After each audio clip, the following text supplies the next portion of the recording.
1996, focal secondary school understudy Robbie Whierdicht is in the storage space shower moving and lip synchronizing to stylish as my Lovin. A gathering of secondary school menaces drove by Trevor Olsen come in and mock Robbie since he is overweight and dorky. In the meantime, a school gathering happens with the entire senior class regarding its most famous understudy Calvin the Brilliant Fly Joyner. Trevor and his hooligans convey Robbie into the rec center and slide him across the floor butt stripped. Everybody snickers at Robbie, aside from Calvin, who gives him his coat to cover himself up. Robbie runs out of the exercise center, absolutely embarrassed. After 20 years, Calvin works a bookkeeping position that he abhors. His previous partner just got advanced above him. Calvin is hitched to his secondary school darling Maggie, yet their marriage hasn't been working out positively lately. Likewise, their secondary school gathering is coming up, and Calvin fears that he's crested in secondary school and his life has recently gone downhill. At work, Calvin declines a Facebook greeting to the get-together. Following that, he gets a dubious call, however it ends up being Maggie. Calvin strolls to the bar and is shocked to find that Robbie has totally changed into a solid person. The two have beverages and make up for lost time. As Weave leaves briefly, a man strolls by and takes Sway's seat. Calvin advises the person to give it back, yet the person's companions stand up menacingly. Weave returns and advises them to apologize for disregarding Calvin. One of the hooligans ends up having a weapon. Sway makes his effort and basically says I could do without menaces prior to kicking every one of their butts in under 10 seconds. Calvin and Bounce leave the bar, with Calvin energized over what he recently saw. They head over to their old secondary school for a walk around a world of fond memories. All they see a prize case with Calvin's achievements, alongside an image of a young lady named Darla McGuckian, whom Sway really liked and was noted for having two lethargic eyes. Bounce strolls by the young men's storage space and is taken back to the most obviously awful day of his life.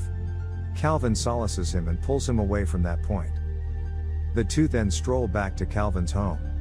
Before they head out in different directions, Weave makes reference to requiring Calvin's assistance in regards to something in Calvin's profession. Sway goes into his home to utilize the PC. They go over documents including satellite codes and an offering war. Sway spills brew on Calvin's PC before they can see more. He then requests to rest over. Calvin hesitantly permits him to do as such. Toward the beginning of the day, a gathering of CIA specialists drove by Pamela Harris appear at Calvin's entryway searching for Sway. Calvin expresses he's on the love seat, and the specialists head in. Sway is mysteriously gone. Harris makes sense of for Calvin that Bounce is believed for homicide and Trick should commit conspiracy. The specialists follow Calvin to work in the event that he connects with Weave. Sufficiently sure, Sway calls Calvin and says he is someplace in the structure. Harris drives the specialist to that particular floor, yet Sway is truly concealing in Calvin's office. Sway uncovers he is in the CIA and that individuals that need the satellite codes will kill for them. Bounce requires a Uber to get them, which will be shortly. He times his best courses of action in like manner. Sway takes Calvin's tie and folds it over the sprinkler on the roof. He then lights it ablaze before Calvin runs outside to make everybody aware of Weave's presence. The specialists run up and begin taking shots at Bounce, however the man easily hits back and cripples a large portion of the specialists. He and Calvin are then cornered by Harris and different specialists. At the right second, the sprinklers go off, allowing Bounce the opportunity to wheel Calvin away in a mail truck and burst through a window. They land on the organization's inflatables and ride away in the Uber. Bounce takes Calvin to his protected spot to eliminate the GPS from the vehicle. Sway enlightens Calvin regarding how he's been set up, since his accomplice Phil was caught in a lift and was left to be exploded, which Weave has been outlined for. He accepts somebody with the code name Dark Badger is searching out the satellite codes for a vile reason, and he wants Calvin's assistance since he's the main individual Weave trusts. A professional killer appears on his cruiser. Sway thumps the person off, passing on Calvin to take the cruiser and trench Weave. He calls Maggie and tells her to not return home. As he leaves, Harris pulls up in a van and causes Calvin to get in. She says Bounce is perilous and flips his story around to say that it was he that deceived Phil and arranged his homicide. She gives Calvin a gadget to use to make them aware of Bounce's whereabouts. Calvin meets Maggie at the workplace of a marriage mentor named Dr. Dan, who is truly Bounce. They have a meeting wherein Calvin is made to seem to be a miscreant who is harming his and Maggie's relationship. After Maggie leaves, Calvin compromises Sway with calling Harris. Sway realizes he wouldn't do that. Both of them go to the workplace of somebody that can help them out on their central goal. Tragically for Weave, this individual is Trevor Olsen, presently played by Jason Bateman. After Trevor gets them what they need, Trevor raises the episode that has damaged Weave. Trevor professes to have found religion and he conveys a sincere conciliatory sentiment to Bob, which he rapidly reclaims as he was faking. He's as yet a dick that barely cares about Bounce. Calvin trusts that Sway will beat him senseless as well, however Bounce freezes up and chooses to leave. As they leave the workplace, Calvin gets a call from Harris saying that he really wants to convey Bounce to them, or something will happen to Maggie. Calvin then meets Weave outside. Weave says Calvin was dependably his just friend, which makes it harder on the two of them when the specialists show up and catch them. Weave and Calvin are confined at the CIA base camp. The specialists begin to torment Weave to get data out of him by breaking one of his fingers. Loaded up with lament, Calvin retaliates and protects Weave, leaving different specialists in binds. Calvin apologizes to Bounce for what he did, concluding he actually needs to help him. Sway pardons him and continues to give him a high five, just to see his wrecked finger. He pops it once again into the right spot. Bounce and Calvin get familiar with the area of where the miscreants need to purchase the satellite codes. They fly a plane to the spot, however Bounce says the plane has run out of juice.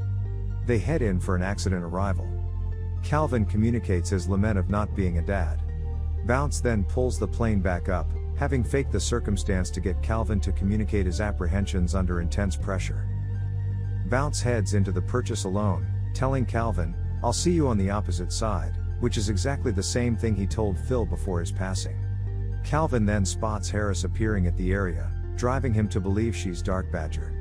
Calvin enters the purchase spot to find Bounce making the arrangement with the purchaser, Thomas Kretschmann. Bounce takes shots at Calvin, yet he simply touches his neck.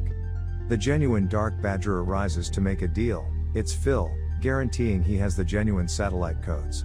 He and Weave squabble about who the genuine Dark Badger is, and Phil affronts 16 Candles and Street House, Bounce's #1 films. Harris and her representatives show up and begin taking shots at the purchaser and his thugs, leaving Calvin, Sway, and Phil to run. Calvin winds up swiping the codes. The three all wind up over a little scaffold. Calvin has a weapon in his grasp, and he points it at both Bounce and Phil. He shoots Sway in the leg, however he holds the weapon on Phil. Phil says he faked his own passing and set Weave up basically in light of the fact that he was simply irritated with Bounce as his accomplice, continuously being a nitwit and happening about how Calvin was his legend. Before Phil can kill Calvin, Weave tears out Phil's throat, very much like Street House, and drives him into the waterway. Weave apologizes to Calvin for shooting him, saying he expected to make it look persuading.